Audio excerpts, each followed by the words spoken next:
Welcome to Samba Samba. Enjoy the video.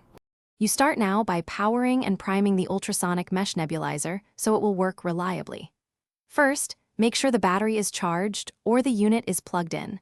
This prevents interruptions.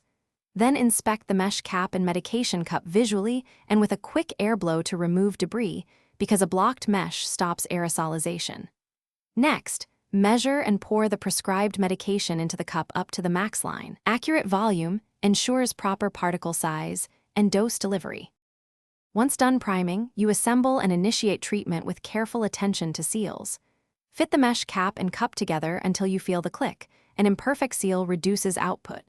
Attach the correct interface, mouthpiece for adults, mask for children, so the aerosol reaches the intended airway.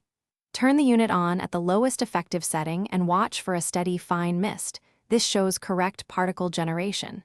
If mist is weak, adjust power per instructions rather than forcing higher outputs, which can alter droplet size. You complete treatment by running until the device sputters or auto stops. That indicates the dose is exhausted. Make sure not to add more medication during operation because concentration and output change. After use, disconnect power, rinse the medication cup and mesh with sterile or distilled water and let them air dry to preserve pore integrity. If you ever get no mist, first confirm power. Then reseat the mesh assembly and gently clear the mesh with a soft brush. This clears common blockage.